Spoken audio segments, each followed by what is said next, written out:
Hey, everybody, and welcome to Quirk Radio for April the 6th.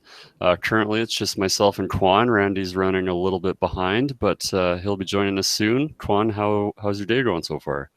It's really good. Had an early morning, went to a seminar, learned some things about family businesses and how to structure it and do succession planning. And it was quite interesting, actually.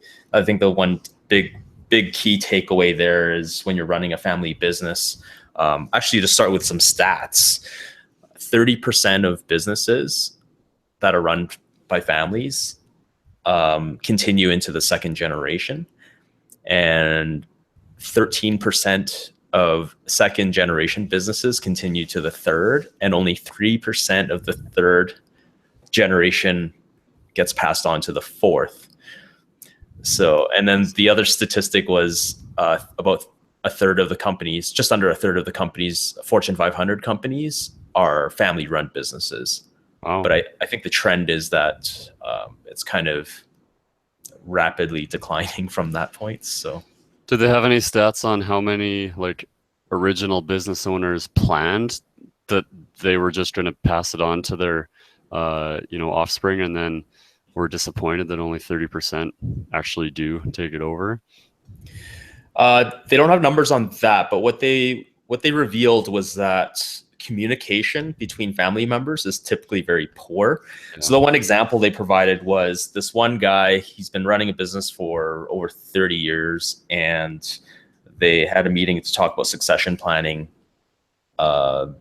with their accountant one day. And when they had gone into the room, the father wasn't there yet, and so the accountant was talking to the son and basically asked him, so do you know what's going on? What do you guys have planned for the family, and how you're going to take it over? And the son was like, well, I don't know. We'll just wait till my dad gets here. And so when the dad arrived, they asked him the same question, and the dad was like, well, I don't intend on selling the business. I just want to hold on to it.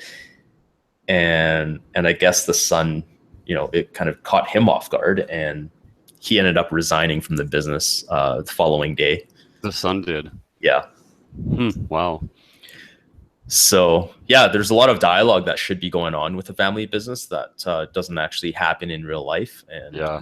until the time comes where you have a tragic event like a death or someone gets disabled or whatever it is, that's when these conversations come up. And sometimes if you're not planning for these unforeseen circumstances, you might be in a bit of a bind.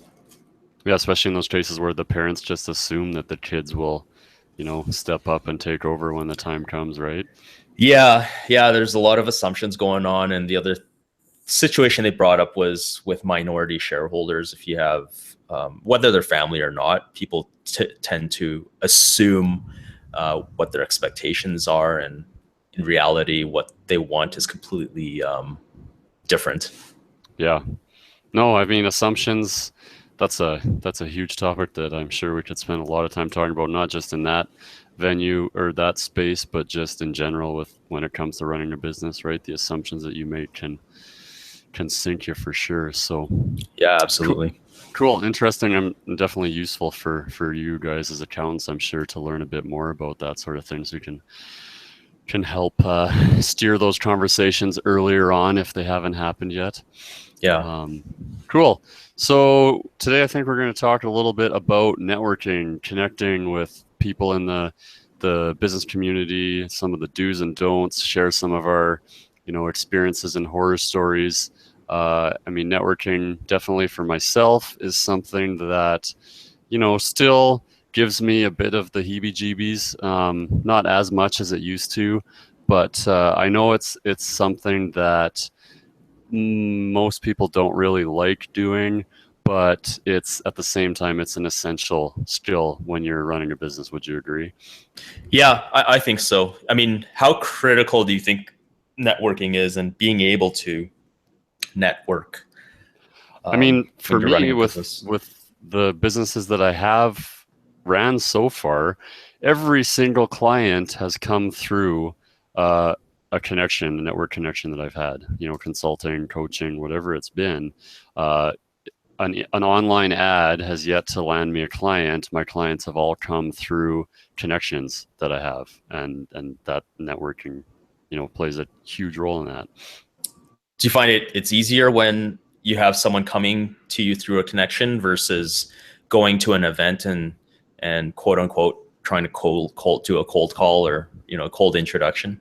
Yeah, have kind of the warm lead of, someone's made that introduction for you. Definitely, I found the work that I have got received through recommendations from people that I already know has been really generally smooth to get right into. Some of the work I've gotten through, meeting people at events, like you say, and kind of making that cold introduction has taken a little bit more effort. But there's still a bit of a familiarity, at least I think, when you have those shared connections. Right. What's your experience been so far overall? Like, what are some of the do you have any stories that you can tell with lessons learned or something that you think would be useful to our listeners? Yeah, I mean, I think the biggest thing that I've done over the last year and a half has been just being open to any kind of networking event or opportunity that comes along, and not trying to, like, not prejudging what they're going to be like, just being like, all right, I got invited to this event, I heard about this event, I'm going to go check it out. And yeah, there's definitely been some that I've gone to once and haven't gone back to, the typical business card exchange type event where people are just walking up to you, shoving business cards in your face, and basically playing a numbers game. I guess for some people that strategy must work a little bit if they're doing it, but it's definitely not the style that I prefer. So, I've experienced those, but at the same time, I've also found some great events here in Calgary to go to that I continue to go back to. The Measurable Difference is one that Vince Fowler puts on. Capital Ideas Calgary is a pretty good one. Startup Calgary has a cool group. Calgary Business Professionals. I mean, there's a bunch of them. And I find the ones that I like and I go back to are the ones where you actually have conversations with people. Yeah, you talk a bit about what you do, but you're more talking and forming connections and just talking like people, not necessarily always trying to sell yourself. And in my experience, those connections that I formed that way have definitely became the stronger connections so far. Yeah, I agree. Let's go back to talking about the approach of how you conduct yourself at these networking meetings. And you mentioned guys who hand out business cards. Mm-hmm.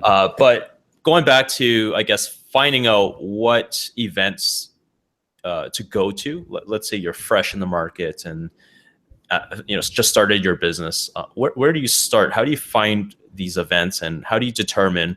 I mean, there's millions of them out there. How do you determine which ones to go to and which ones not to go to, or do you just try it out and go from there? I mean, I think to at least do some filtering, a great thing to do is if you have other friends, connections that are already in the entrepreneurship community, talk to them and find out what events they like going to, because at least then, you might filter out a couple of the ones that really aren't worth your time. So definitely that's a big strategy. The other one is just searching, looking on meetup.com is a pretty good resource for events and groups. And searching the internet, I mean, you can find Calgary, like for example, searching Calgary networking events. You might get some good, some bad there, but it's a way to find some at least. Mm-hmm. And would you say it's important to stick within your industry or niche? Because I had a situation, I was talking to a client the other day, and he's more of a tradesperson, and everyone keeps telling him, he's been at it for a little over a year, and he's been struggling trying to get the right clients or to get clients at all. And everyone kept telling him, "Oh, you got to get out there, start networking, and talk to as many people as you can." And I think the problem that he was finding was that all these networking events that he was going to were all, office type of people, and for a guy being in skilled trades, it didn't seem like he was mixing with the right crowd. Yeah. I think definitely depending on your type of business, if you're business to business, B2B business, and you know, like that example where your trades and you're doing work for certain segments of companies. Yeah, I think if you're going to really more like service business, like white collar, I guess, groups, maybe it's going to be harder to find those connections. But if you're at a business, maybe like I am, that's more of a B2C, so financial planning, I'm finding that going to events with people is good for me because maybe the business owner I'm talking to isn't necessarily my target client, but they very well may know people who fall into my niche, right? Mhm. And so forming those connections and then being able to get referred into your target market can definitely be a strategy that works, I think. Right. What's your experience with that been, being accountants? Yeah. I mean, for us, it's sort of the same, but sort of different. It's you're very intimate with the data that you have. So the clients tend to, you know, there's an element of trust involved, and I'm sure it's the same with the finance industry. Mhm. So I'd say 90% of our work that's come in so far are through referrals, and for Randy and I, we started out with a pretty solid base Mhm. of in terms of our network and the people we knew. And someone said to us when we started, how many people know what you're doing? And that really struck a chord with me, because when I thought back, I'm like, well, who did I talk to when I left my previous job to start this business? It was surprising, because a lot of people thought I was still working a 9 to 5, or working for someone. They weren't aware that I started my own business. So that's the first step, I think, is just reaching out to everyone you know and somehow announcing what you're doing, so that they're aware. Yeah, I think you're bang on with that. And it's actually something I'm kind of, um, I guess, toying with right now is most people know that I left the corporate world a year and a half ago, but I haven't really shared that much with most people closer in my more closer connections about what I'm now up to. And I've gone through a few pivots. Hmm. So I've been thinking about how to kind of update, my network, if you will, about what I'm now doing and focusing on and why. Um, because I mean that's a huge resource potentially to tap for anyone. The people who know you best are probably the ones who are going to be most likely to say great things about you and refer you out there, right? So Hmm. so not being afraid to talk about what you're doing and why, I think that's incredibly important. Yeah, and I'm not saying like go and spam your social media and share things about your business every week. It's more like, hey, just so you know, this is what I'm up to these days, Yeah. and that's it. There's Yep. not a lot you have to do, right? No, exactly. Like, I mean, what I'm probably going to end up doing is writing like a Facebook update, one of those longer Facebook updates, kind of just summarizing my experiences over the last year and a half and also what I'm now doing. And that'll probably be it. Yeah, I might reach out to a few specific people, and I have started doing that a little bit, people who I think I can, they might be able to help me find some clients, or maybe some people that have in the past said, yeah, I'd be interested in learning more about that, right? But spamming people is definitely not the way to go. Hmm. That's the reverse, I think, of a good What I found strategy. interesting as well was, when I put myself out there, I tend to got invited to other networking events, and invited into various entrepreneur groups, and that's really helped foster new relationships as well. Mhm. So yeah, any chance I get to meet new people, I think I'm generally more of a people person, and networking is one of the things I love to do. I don't know if I'm good at it, but it's something that I can do without a whole lot of effort. Mhm. I mean, I can say from my own experience of being at events that you're also at. I mean, you definitely seem like a natural for just striking up conversations with people, and it's a great skill to have. I'm not quite as natural, I would say, as you are. Well, thank you.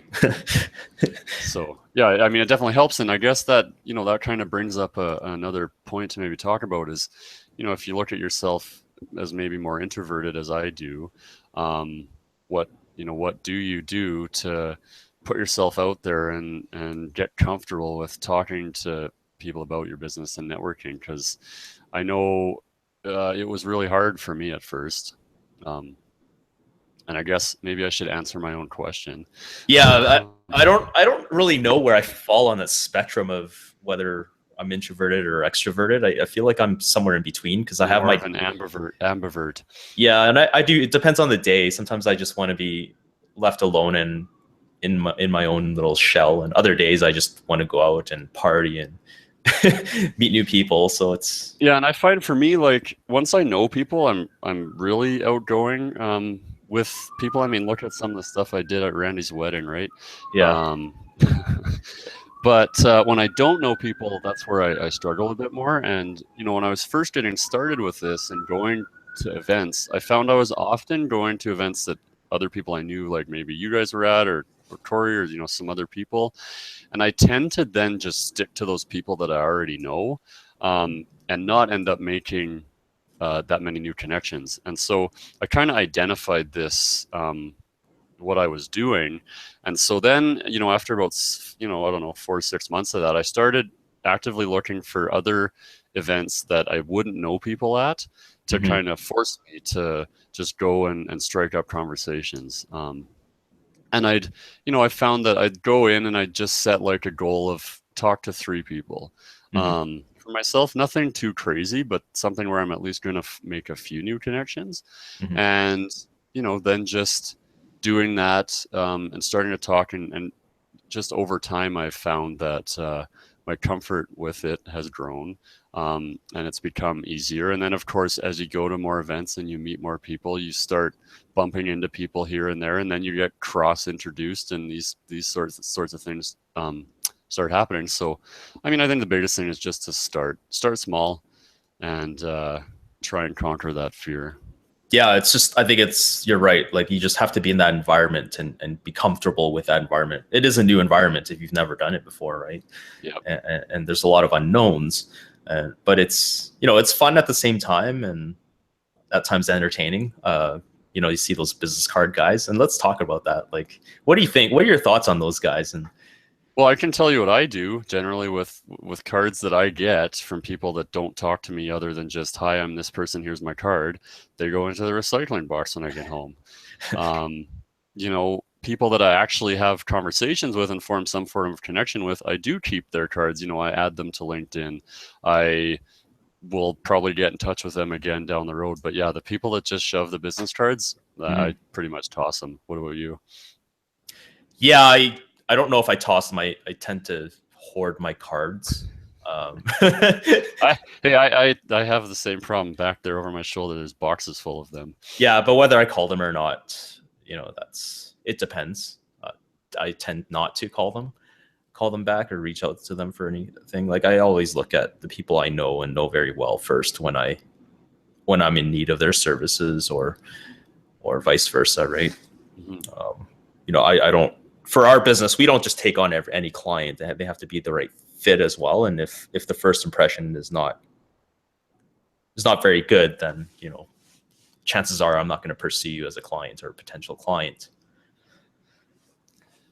Yeah, no, that's actually an interesting point too, like being selective about your clients, especially when you're in your startup early days and you're just out there meeting people. I mean, how do you kind of evaluate whether someone might be a good fit?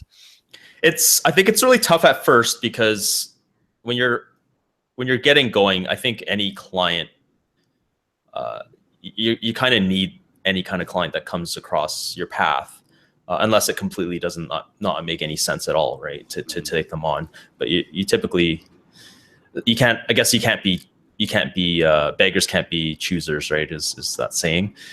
And I think that's true to an extent. For us, we're kind of in our third year of business now, so and we have an established client base, and we only have so much capacity. So it's for us, it makes sense to be a little bit more selective. Yeah. And we've also learned a lot from taking on the wrong clients that it actually puts you back a bit. as opposed to progressing your business. Yeah, but I mean, would you say, because I mean, I experienced the same thing, maybe taking on some clients that weren't necessarily the greatest fit, but you learn from those experiences. And, to a certain extent, I think it's almost something that pretty much anyone's going to go through in Mhm. those startup days, right? Having some maybe less than ideal clients. Yeah, yeah. You have to know what's out there and what you like before you can narrow it down to the type of people, the type of businesses that you want to work with. Yeah. So I wanted to go back to something you were talking a little bit about, and this is kind of related to the whole, business card pushers. You mentioned like online communities, Facebook groups, other, entrepreneurship groups that you can get invited to and can be incredibly valuable as you form like closer connections with these people. Mhm. Have you found, I think probably this is more common in the online groups, but you be in a group and then new people start joining, and then you get people coming in and just spamming in those groups. Like, I guess the question is, what kind of behavior when you're in a group or smaller community like that, what's the right kind of behavior? How do you act? I think if you're new to the group, common courtesy says just introduce yourself, and don't put too much out there. Like just say, "Hey, I'm here. This is what I do."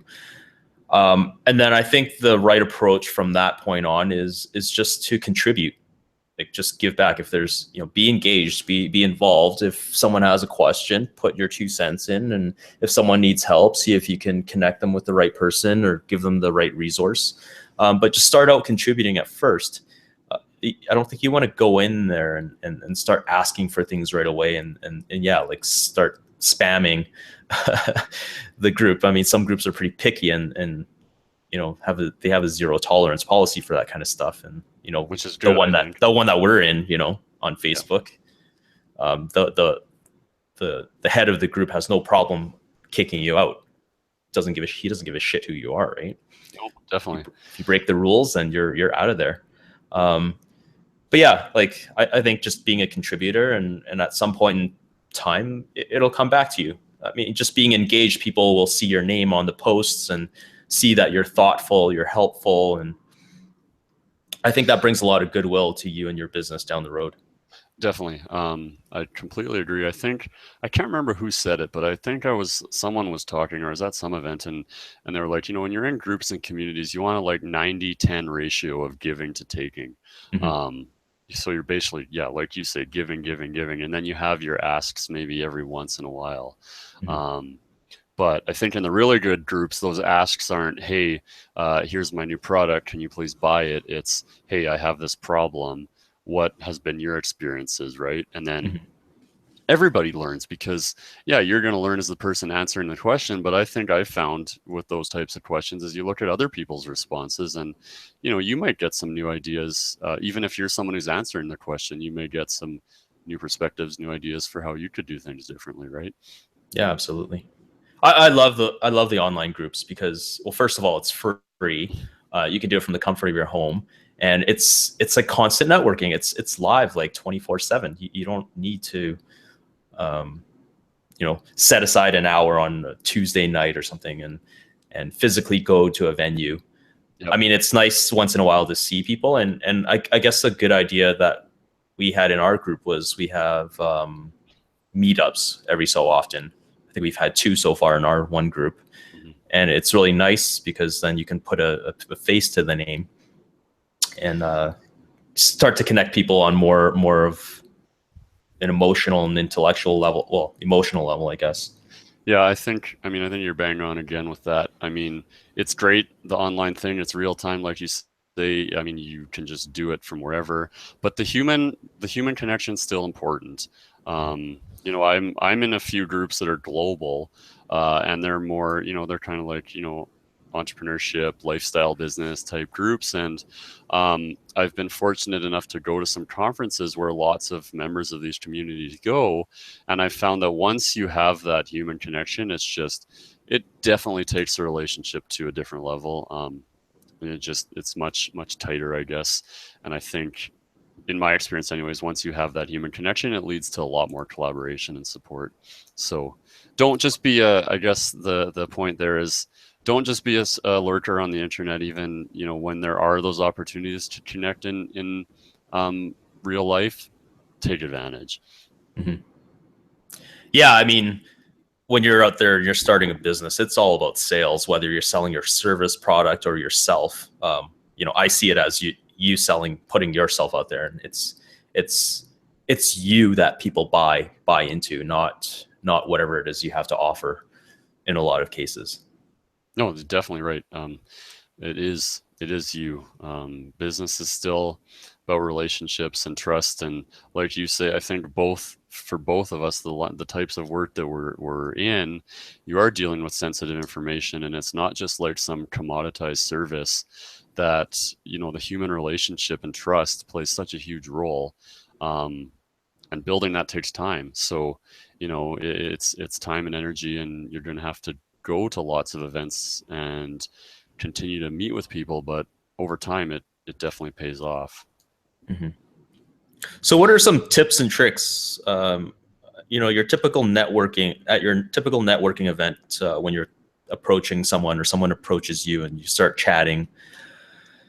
You have some guys who are hard selling whatever it is they're trying to do. You have other conversations that are really superficial and it's just a lot of small talk.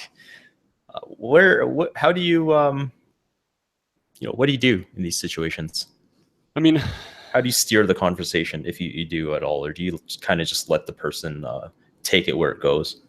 yeah, I it's definitely a an art, I think, and for each person it's going to be different because you have your own conversation style. We're all individuals, and how one person might carry the conversation is going to vary from person to person. But I think trying to not just focus on what that person does is important. I like to try and get into the backstory, like what led you here. So yeah, you started a business. Why did you start that business? Like, Mhm. what's kind of that deeper reason? Because that's you get a lot more of human emotion and a better understanding of what problems people are trying to solve. And at the end of the day, yeah, people start businesses to earn a living and make money, but they also do it to generally, I find, to solve a problem and make the world a better place, as cheesy as that sounds, right?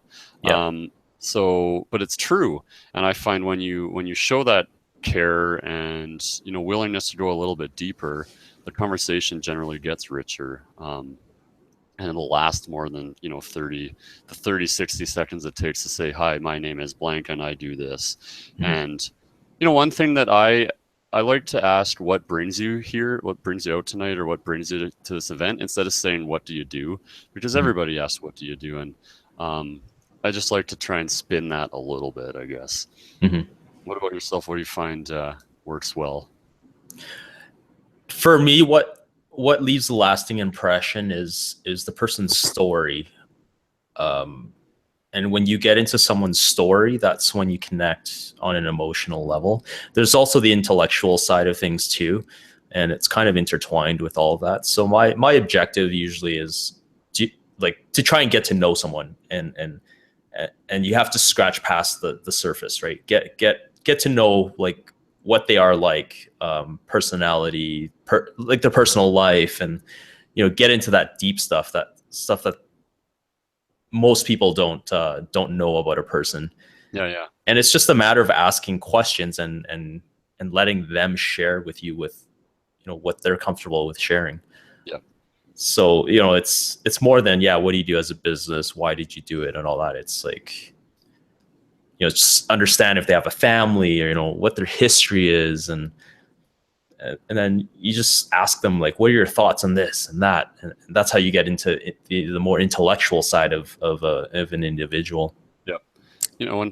And finding those common interests, like you say, like what do you like to do in your spare time? Maybe someone likes to travel, or likes hockey, or when you can find those areas of common ground that you have a common interest, that can also really help, I've found. Yeah, I think that starts like that can help spark a conversation. Hmm. um, and it helps if, for me, I do a lot of things, play a lot of sports, and for me and I travel a lot, so there's a lot of like, those are the common things that people talk about are, sports, traveling, and then family.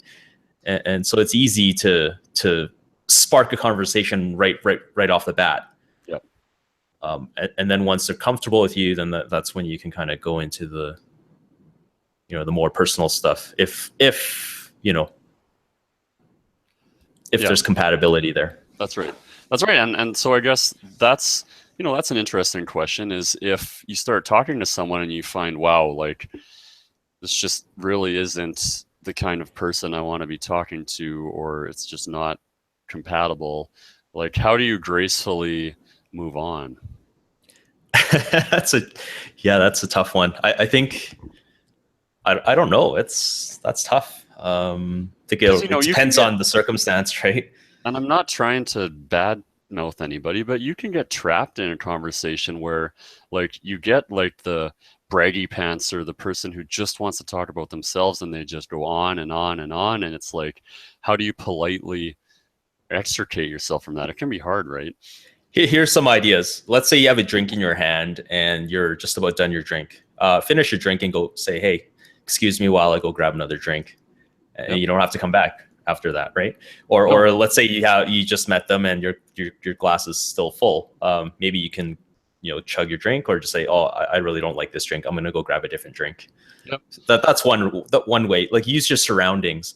You know, I need to go to the washroom, Or hey, I need to talk to you know, that friend over there, and excuse yourself that way. So use your environment to your advantage. or even, you know, you can be honest, and, well, not like brutally honest, but honest in the sense of saying, like, hey, you know, I came to this event to make connections and meet people, and it's great to meet you, but I'm just gonna, you know, carry on, right? But yeah, it can be tough, that getting trapped like that. Yeah, you don't want to be rude or anything. Absolutely.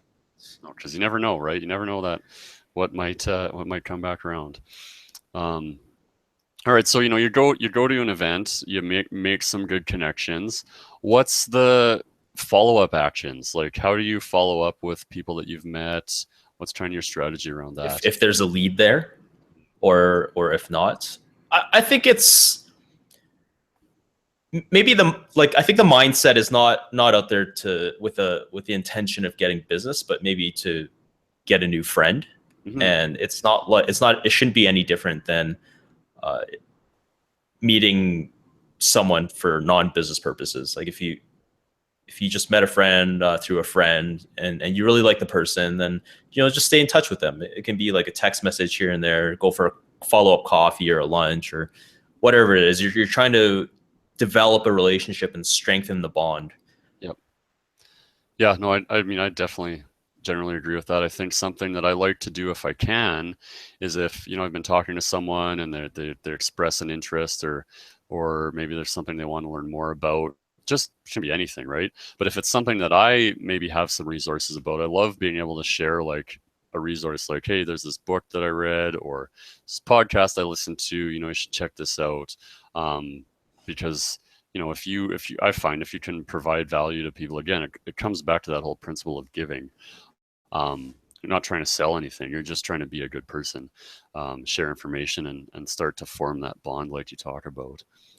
I have a friend, he does something unique that I really like, and I've adopted it.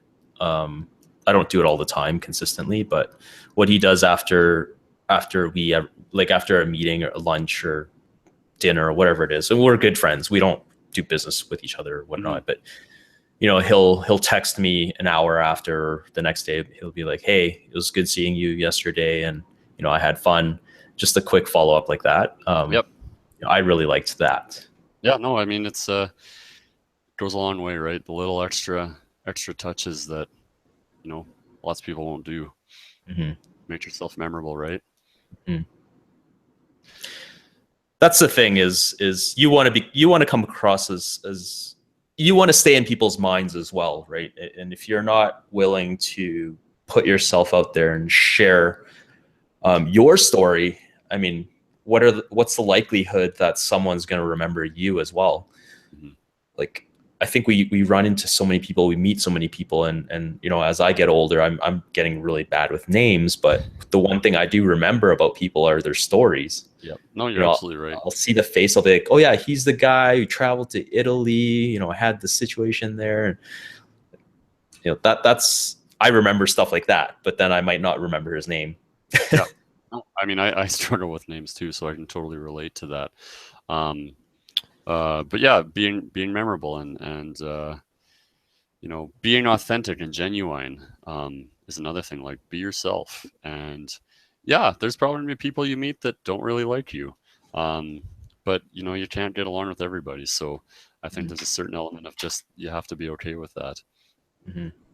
But if you're a good person, which I think we are, generally you're going to have more positive interactions than negative, I think, for sure, right?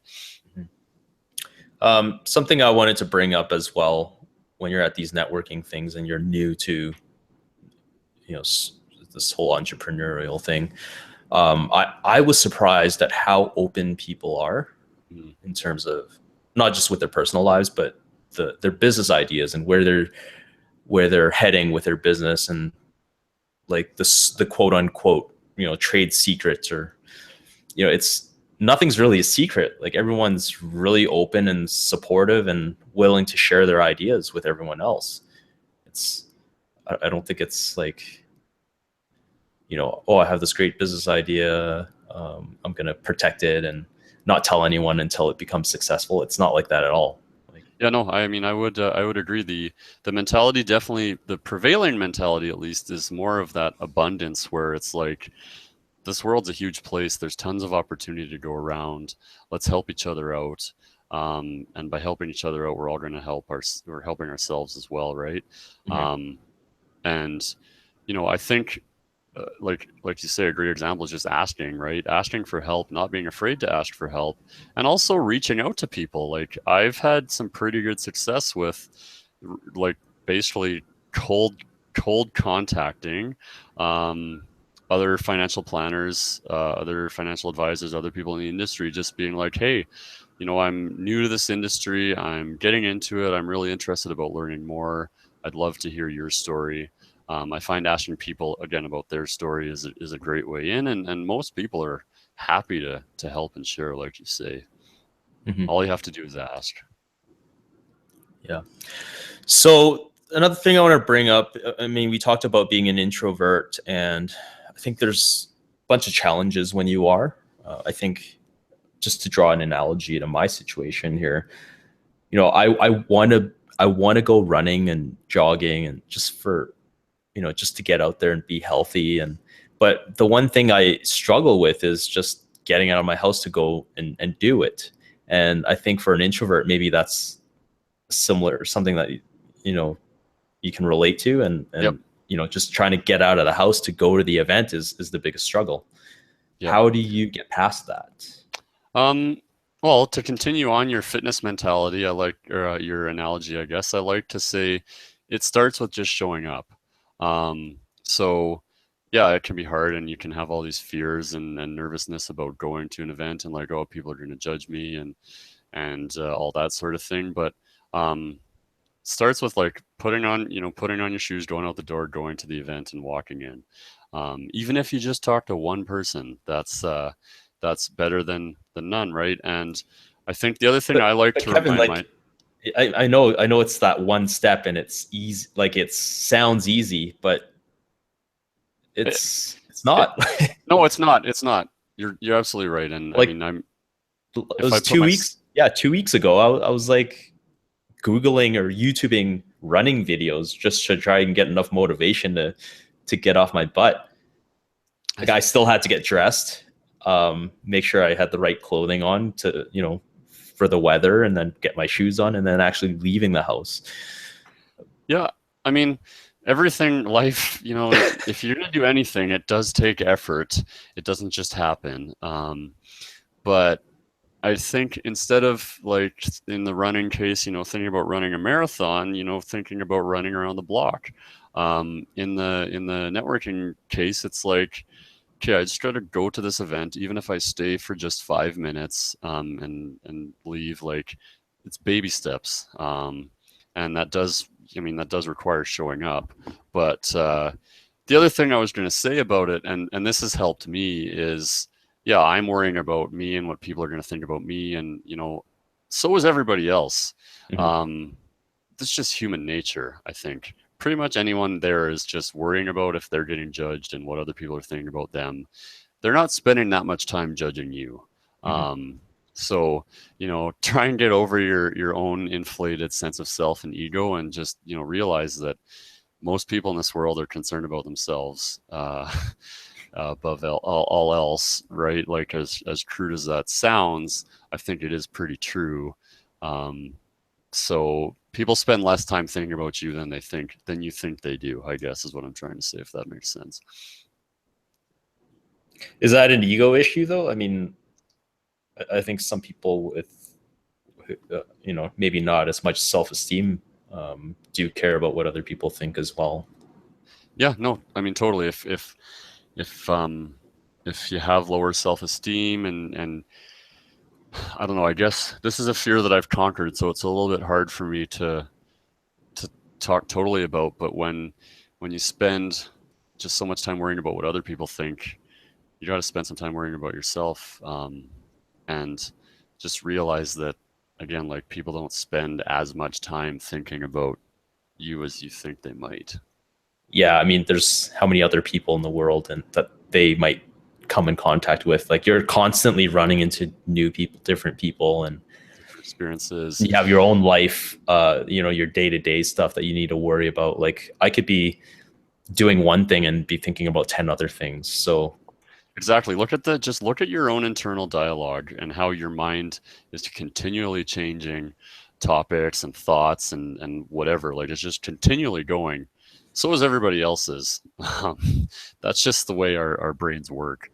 Um, so yeah, I mean, you're not unique, I guess, in that sense. yeah, but I think you brought up a good point with the baby steps thing. I think that day I went for that run, the first run of the season, what really helped was I said, okay, I'm gonna do it. I'm gonna run for 20 minutes. That's it. Yep. I'm not gonna do what I did last time and go out for an hour. So Yeah. I set a really low target. I'm like, it's gonna be like 3 kilometers or whatever, 2.5 kilometers. I'm just gonna go out, go down a few blocks, come back, And and that's okay. start with that and That's a see how it start. goes. Yeah. Exactly.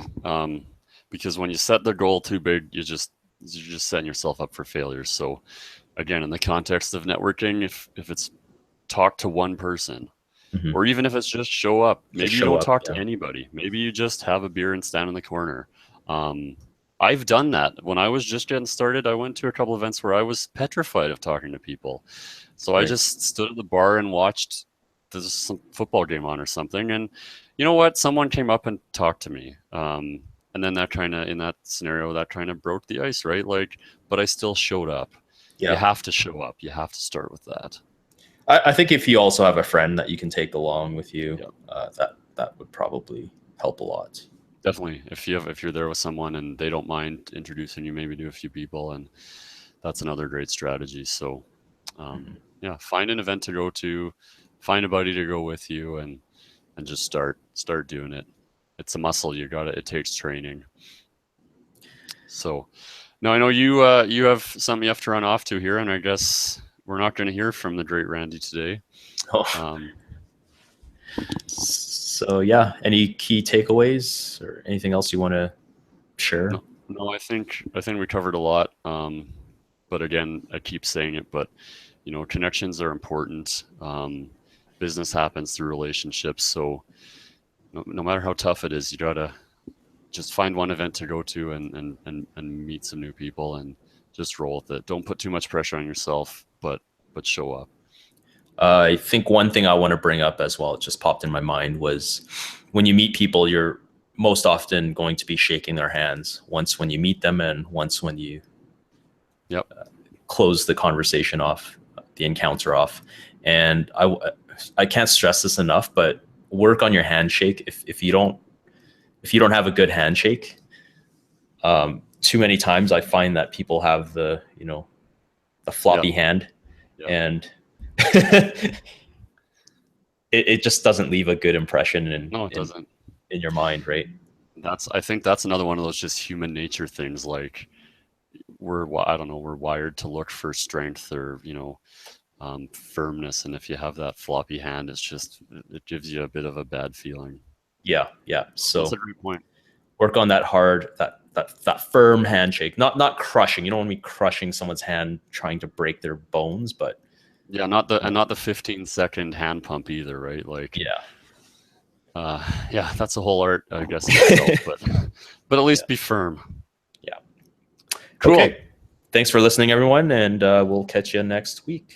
Yep. Catch this episode and all others are on our website, qrkradio.ca, and also on iTunes and Google Play. And we'll talk to you again soon.